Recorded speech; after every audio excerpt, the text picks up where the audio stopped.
Hello, Telesur English present a new episode of China Now, our media's production that showcases the culture, technology, and politics of the Asian giant. In the first segment, we are going to start with China currents. We explain how and why the Ministry of State Security disclosed a major espionage case involving the British Secret Intelligence Service recruiting a couple from a central state agency. Also, China has successfully landed on the moon its second spacecraft, and more. Let's see. China Currents is a weekly news talk show from China to the world. We cover viral news about China every week and also give you the newest updates on China's cutting-edge technologies. Let's get started.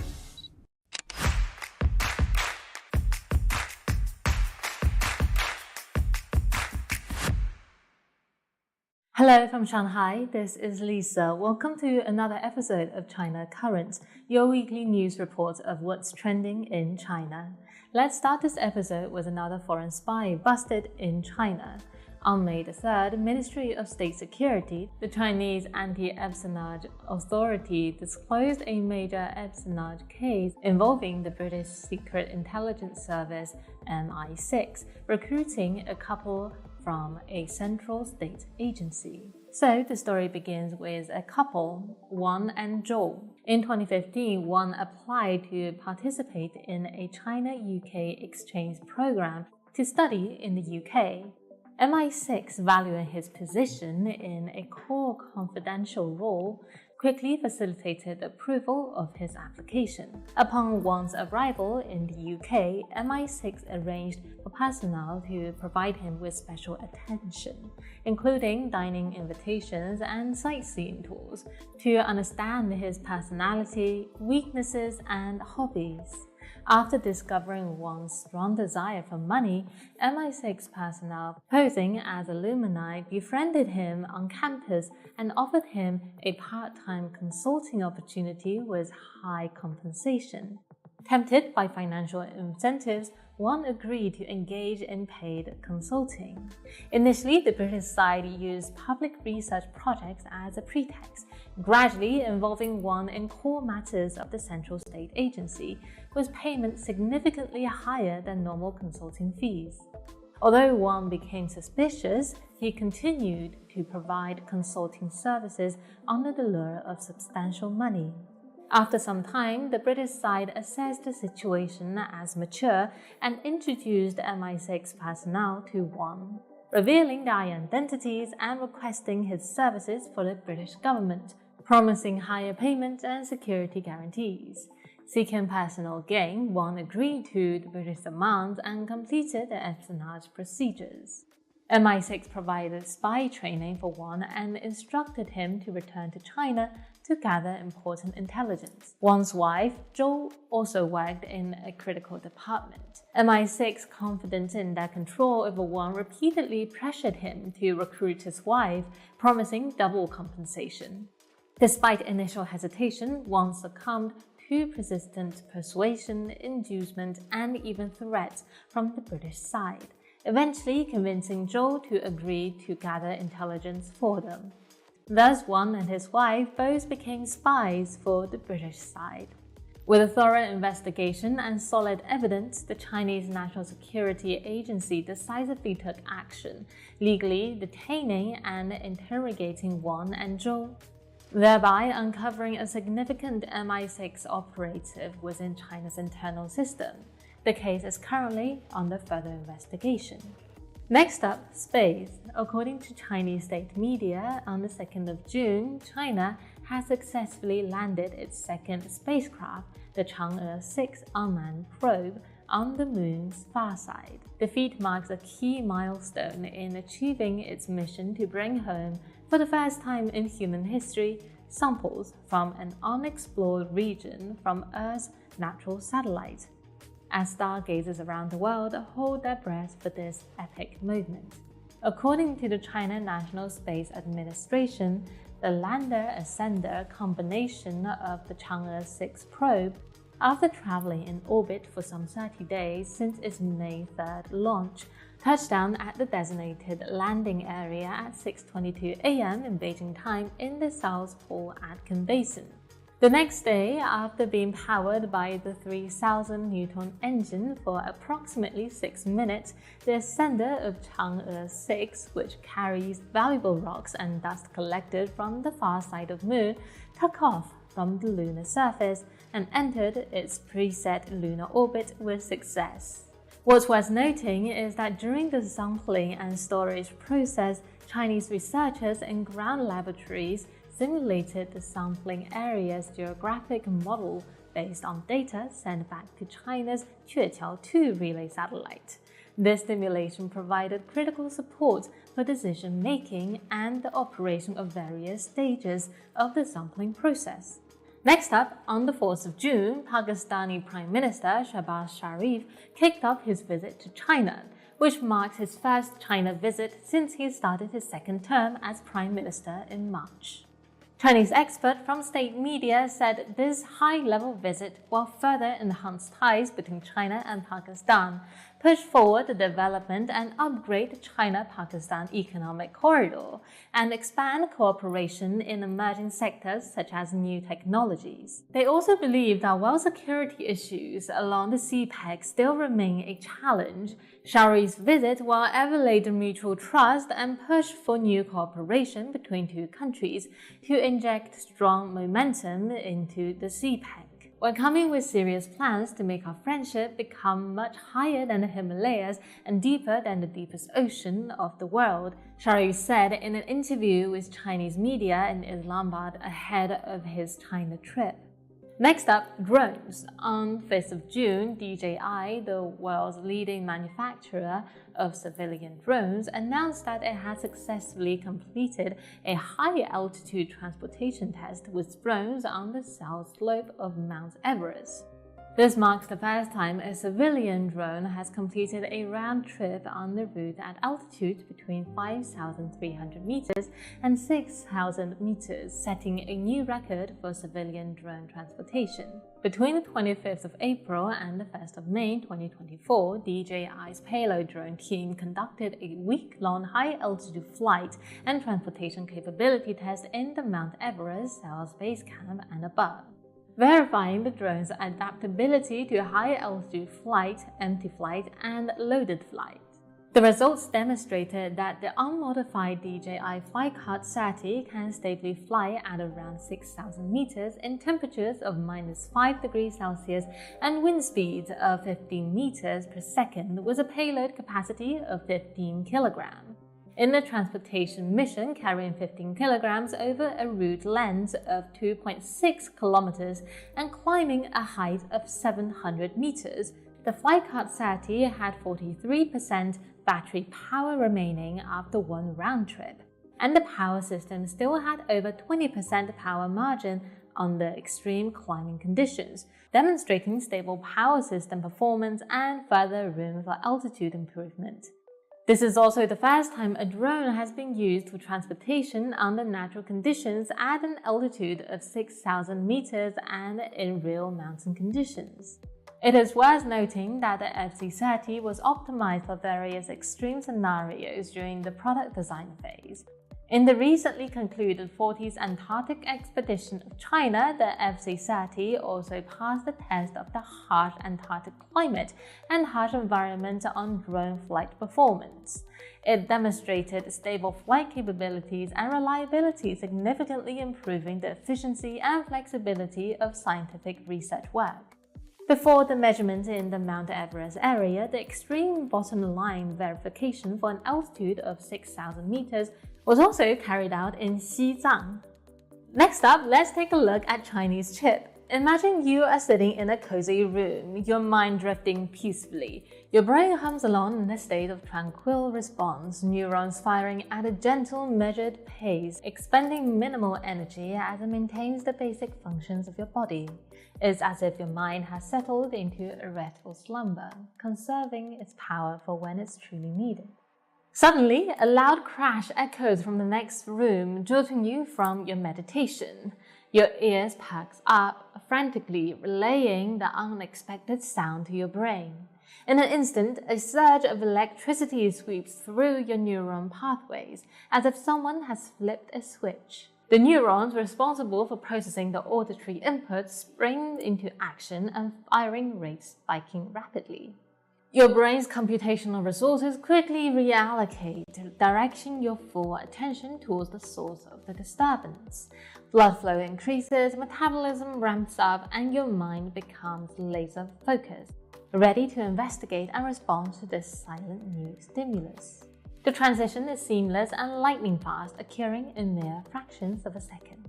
With remarkable agility, your brain has shifted from a low-power resting state to a heightened state of activity, dynamically marshalling its resources to address the pressing matter at hand. Rather than wasting energy on irrelevant information, your mind has sufficiently focused on what demands its immediate attention, exemplifying the remarkable adaptive capability of the human brain. The brain's remarkable ability to dynamically allocate resources based on demand is the envy of most of the current AI systems, which continuously consume power, even in idle state. To emulate the energy efficiency of the brain, researchers from the Institute of Automation of Chinese Academy of Science have unveiled a groundbreaking neuromorphic chip called SPEC, which promises to revolutionize machine intelligence by mimicking the dynamic computing capability of the human brain. The chip, designed through a collaborative algorithm software-hardware design, can achieve energy-efficient, spike-based computing, offering significant advantages over traditional AI systems. They published the result on the journal Nature Communications. Neuromorphic computing, inspired by the human brain, has long been hailed as a potential solution to overcome the resource and energy constraints faced by traditional AI methods. The human brain operates on just 20 watts of energy while running complex neural networks. By abstracting brain computations into neuron and synapses, previous neuromorphic platforms have demonstrated impressive energy efficiency using spike-based communication and computing. However, researchers have questioned whether the current level of abstraction in neuromorphic systems truly emulate the brain's efficient computation. This leads to the development of SPEC, a sensing computing neuromorphic chip that introduces an innovative approach to dynamic computing. One of the key advantages of SPEC is its ability to enter a low-power resting state when no input is present. This feature closely resembles the brain's ability to dynamically allocate resources based on demand. Just as the brain conserves energy when not actively processing information, SPEC mimics power consumption when it does not receive any input. The chip achieved this by employing an asynchronous design. Unlike traditional AI systems, SPEC remains in a low-power resting state until it receives input. The design eliminates unnecessary power consumption, making it high energy efficient. When the input is detected, the chip swiftly transitions from its resting state to an active state. To handle input, SPEC integrates the dynamic vision sensors, which serves as the eye of the chip. The DVS is an asynchronous sensor that generates binary spikes when changes occur in the visual sense brightness. Unlike traditional cameras that capture frames at fixed intervals, the DVS only generates spikes when there is a change in the scene, reducing redundancy and conserving energy. When the DVS detects a change in brightness, it asynchronously and sparsely generates a stream of events in the form of binary spikes with associated addresses. These spikes represent the visual information and serve as input into the neuromorphic chip. Upon receiving these spikes, SPEC's processor activates and leverages its hardware circuits designed to perform distributed convolution processing of the spikes tray. Remarkably, SPEC exhibit ultra-low latency, processing a single spike with a latency of only 3.36 microseconds. This rapid response time enables real-time computing and makes SPEC ideal for applications that require quick and accurate processing, such as mobile devices and the Internet of Things. By combining the low-power resting state capability with the asynchronous event-driven process facilitated by the DVS, SPEC achieves remarkable energy efficiency and dynamic computing capabilities. The chip's ability to adapt its computational resources based on input demand, just like the brain, opens up new possibilities for efficient and intelligent machine learning applications. The breakthrough represented by SPEC holds great promise for the future of machine intelligence. Its dynamic and energy-efficient computing capability paves the way for more efficient AI systems, addressing resources and energy constraints, and unlocking new frontiers in edge computing applications. As researchers continue to refine and expand upon this technology, the potential for neuromorphic computing to reshape the AI landscape and power advanced applications becomes increasingly tangible. And that is all for today. Thank you for watching this episode of China Current. If you have any thoughts or comments about our show, please reach us at the email address below. I'm Lisa. Look forward to hearing from you, and see you next time. We will go for a short break now, but we'll be right back. Stay with us.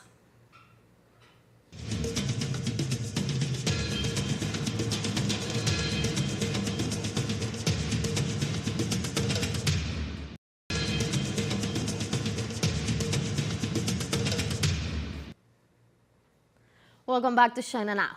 In this second segment, we have Thinkers Forum with Dr. Heiko Heber, Professor of International Economics at Neindron Businesses University, talking about if the West can really decouple from China.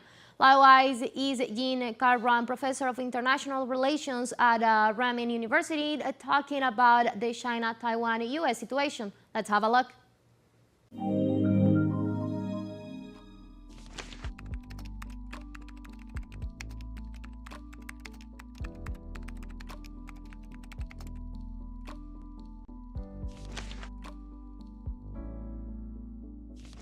If you look at big companies in China, they are here already for 20, 30 years. They invest a lot of money to build their presence here.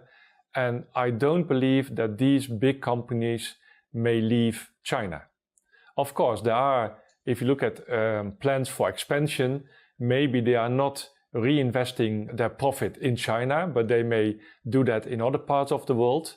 That is possible. But I would not expect a big trend that companies are leaving China. Maybe small, medium-sized enterprises are doing that because they are a little bit more footloose than the big companies. However, if you look at the large companies, they are considering changes in the supply chain, in the global supply chain, because they foresee future tensions between China and the US, China and Europe, and they want to protect their supply chain to make sure that the supply chain is still working and is efficient. And for that, you see some developments. For example, they may make the statement that they produce where they are consuming the product. So if you look at the Chinese market, then many companies are also producing in China or producing nearby China to make sure that the market can be supplied with their product. So producing where the consumption is. Again, that can be China related, but it can also be Asian related. There's also a trend that they want an alternative for the bilateral components or the bilateral flow between the US and China, so that specific raw materials which are now exported from the US to the Chinese subsidiary or to the subsidiary in China, that you see that now they are using South Korea or Singapore with their investments to make sure that the raw materials can also be more or less supplied by these markets instead of from the US. So they are building up parallel supply chains. And you may refer to that as the China plus one strategy, that it is not only supply chains where you have dependence on China, but you also are looking for alternatives. It does not mean that you are leaving China, but there will be a sort of additional parallel supply chain than only the Chinese supply chain. And by the way, I think also for China, it is impossible or not very wise to decouple fully from the global supply chain. So the Chinese economy also needs part of the supply chain. So the big companies need China also in the future, and China needs also the big companies also in the future. And there are sensitivities clearly, but I don't foresee a sort of structural trend that China will be decoupled from global supply chains. Yes, clearly already in 2012, I think we had a lot of problems with the West of the inflow of solar panels from China.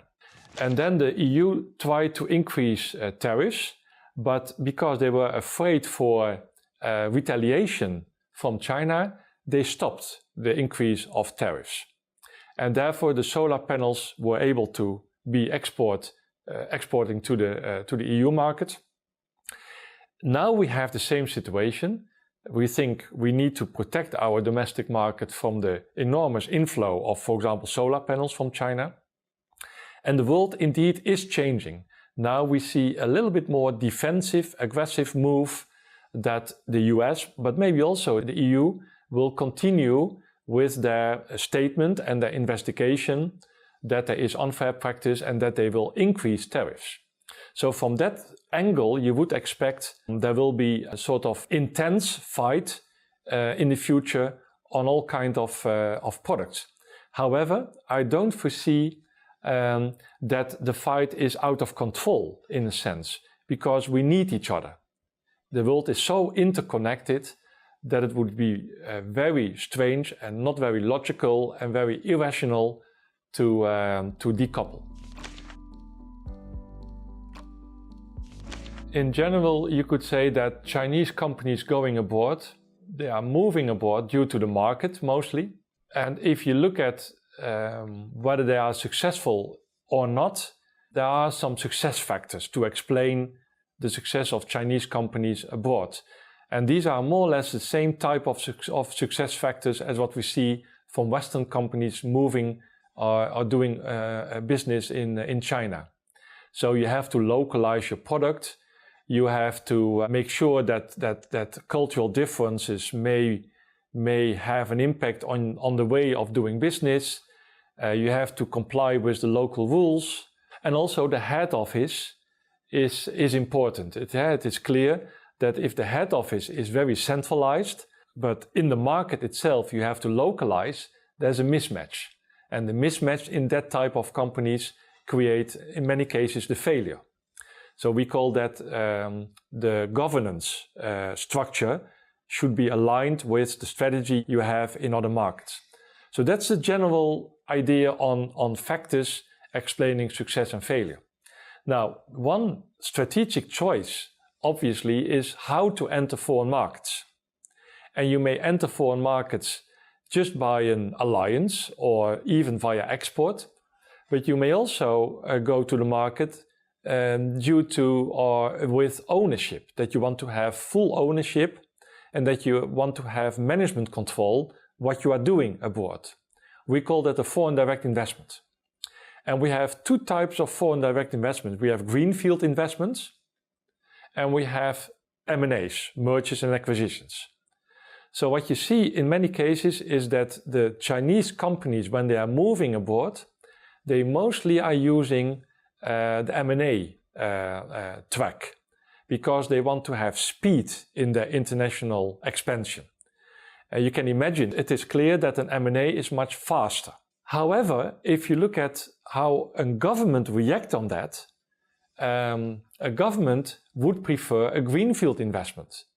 Because if you look at a greenfield investment, that is a new investment, that's a new plant, that's new labor, that is increasing competition. While if a Chinese company is taking over a domestic company, it is more or less only change of ownership. There's not so much impact on the economy. We have the sensitivity that maybe all kinds of negative spillover effects are happening. So Western companies are more and more eager to screen, to assess investments from China. We call that investment screening mechanism. That makes it difficult for Chinese companies to follow the M&A track. In general, if you believe that globalization has an issue in giving away autonomy, then as a nation state, you may have the attitude that you have to reduce more or less globalization, and you have to reduce all the activities which are connected to the world. So in that sense, if you think that the hyper-globalized world may also create the issue of giving away too much sovereignty, you may block companies at the border, or you may block export via higher tariffs. So the general vision, the general view of the Western economies nowadays is that hyperglobalization means that we have to give too much autonomy, and that the role of the nation state therefore is under attack. And that is why in general we see that we are emphasizing that certain strategic sectors where we think, where the West think that they are very important for the future competitiveness of a country, that these sectors should be protected, and that we are not giving away the autonomy of these iconic companies and these strategic sectors. You see indeed with this investment screening mechanisms that we put more and more sectors inside the screening, because again, we believe that giving away too much autonomy would not be wise. But there's another side on this, because I always hear from the Western point of view that if a Chinese company is taking over a high-tech company in the West, that we should block that because of the issue that maybe the knowledge will be transferred back to China. But I think that is a thinking mistake, because in many cases, Chinese companies are not looking for the knowledge today or the technical knowledge today, but they're also looking for the technological knowledge for the future. If they invest in a Dutch company, they will make sure that Dutch company will develop, because they are looking for, obviously, future knowledge. For myself, I don't have the feeling that we should be afraid that after takeover, the Dutch company will disappear or that the knowledge will disappear. The Chinese part will invest in that future technology, which also is important for the Netherlands in this case. In the past 3 days, you may know in Singapore, there is a so-called Shangri-La Forum. And many people noticed the first day of this year's forum, in the May 31st, the two ministers, defense ministers, met together, right? One is Defense Minister Austin from US, and another is Mr. Dong Jun from China. I think the media pay a lot of attention to this high-ranking meeting. And many people noticed during the dialogue between these two defense ministers, Taiwan issue is a very hot issue, very prominent issue. Mr. Dong Jun from Chinese side made it very clear, Taiwan is the real red line of China. Taiwan separatists and some people from outside the world, if they want to play the card of Taiwan, they're going to counter back from China. In recent months, people who pay attention to Taiwan issue should notice that this issue become hot again. And the very important reason is that Mr. Lai Ching-te, he delivered inaugural speech, right, in May 20th. In that speech, his position is very provocative to mainland China. He stressed on his point is that Taiwan and mainland China separated. Taiwan is a sovereignty. That's go beyond the bottom line of Beijing. That provocative gesture made Beijing very angry. You see some measure taken by Beijing. One is military exercise surrounding Taiwan. Another is some economic punishment and medium critics. And under this background, Liking did not step back. He's still very tough. And behind him, some US politicians give him a support.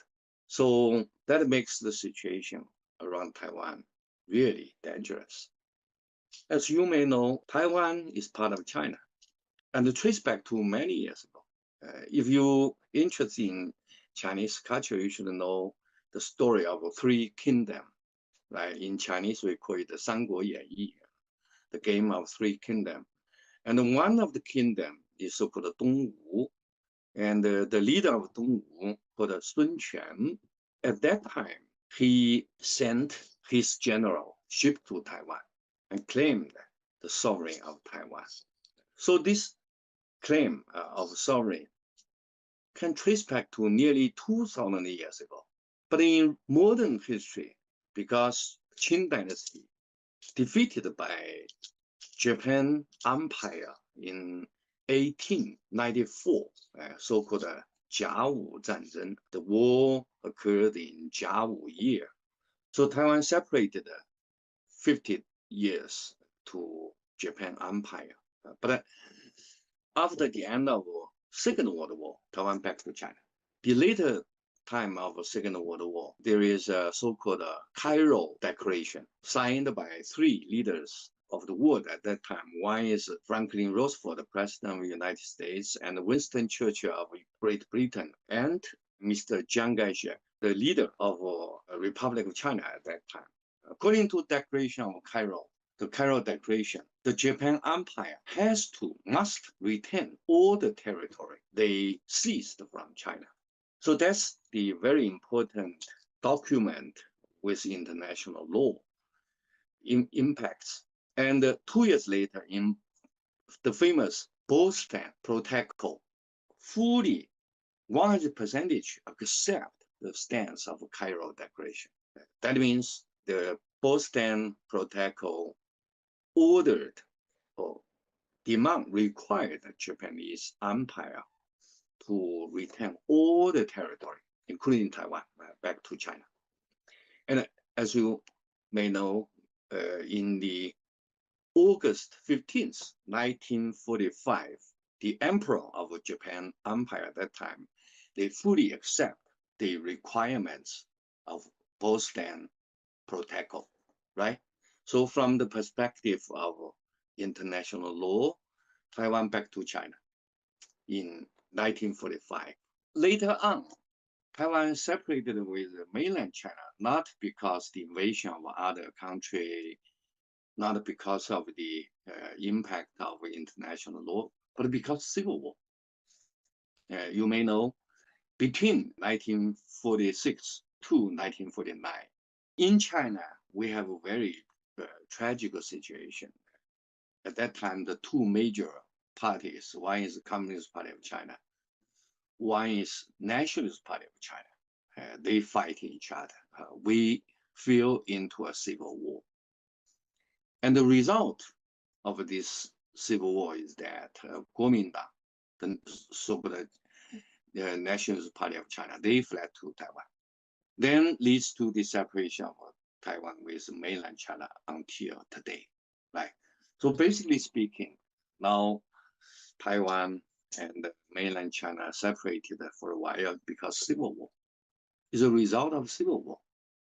And both sides, during when Kuomintang ran in Taiwan, both sides declared they represented the whole China. But in recent years, when DPP, Democratic Progressive Party of Taiwan, came into power, they changed their attitude. They changed their political position. They tend to legally separate Taiwan from whole China.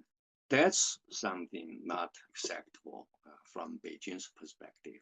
So that's why in recent years, the relations across Taiwan Strait become very unstable. But up to date, the leaders in Beijing, their position looks like this.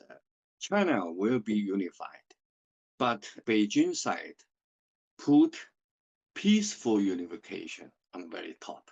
Although mainland China owns obvious military advantage, Beijing now owns a choice or use of force to unify China. But up to date, the leaders in Beijing still put peaceful unification on the very top, right? So that's the main reason why although the cross-Taiwan Strait relations has problem, but the situation around Taiwan is still quite peaceful. But with very recent political change in Taipei, Lai Qingde, who publicly claimed he's a Taiwan separatist. With Lai Qingde, this Taiwan separatists came into power. Then the situation now facing some danger. And make things worse is that although Taiwan issue basically is an internal issue of China, because as I mentioned, is a result of a civil war. But at the very beginning, the United States involved in China's civil war. You know, during the civil war between 1946 to 1949, U.S. backed Kuomintang, backed the Nationalist Party of China, right? So to some extent, the U.S. involved in China's civil war. And after Kuomintang fled to Taiwan, the U.S. gave full support to Taiwan, including military support. So that makes the situation very complicated. Legally speaking, Taiwan issue is an issue of Chinese internal affairs. But because this historical reason, the U.S. is a party involved in this game. And on U.S. side, I think the quite high percentage of U.S. strategy want to play the card of Taiwan against mainland China. Although the U.S. side still promise to so-called one China policy. They give the cheap lip service every day. They said we were loyal to one China policy, but their behavior betrayed their promise. Their behavior is to encourage Taiwan to separate. So that makes the leaders in Beijing in a very awkward situation. As I mentioned, Beijing determined to unify the whole China. That's a promise to the whole nation. On any circumstances, Beijing will not give up this stance. We will unify the whole China. Now the new situation in Taiwan in U.S. forced Beijing authority to give more serious consideration of a non-peaceful unification. So that makes the situation looks much more dangerous than before.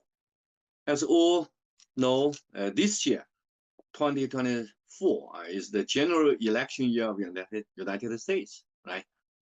And compared to previous election, this year the partisan politics is really get worse, right? Democrats, Biden side, they legally sued the former president Donald Trump, and put Trump in a very dangerous situation. On the other side, the Republican side, quite a lot, the Republican supporters become more and more enthusiastic to support Donald Trump. So the split of partisan politics really get worse. Whether this election can end in a peaceful way, we don't know. As for the result, from Chinese perspective, there is no substantial differences between the two candidates. As for Taiwan, I think no substantial differences. Both of them will play the card of Taiwan. So both of them will lead to this result that they will force our leader in Beijing to make the decision in the near future. I personally believe within 5 years, there will be no Taiwan issue. We'll resolve that. Nobody can stop China. So because we will resolve Taiwan issue by use of force, that means there will be no one state, two system. No arrangement like Hong Kong. Just one state, one system. So that will be the result. So Taiwan people looks funny. They refuse the one state, two system arrangement, right? That means finally they can only face in one fate, one state, one system. I think that's will be the future end. And this was another episode of China Now, a show that opens a window to the present and the future of the Asian Hope you enjoy it. See you next time.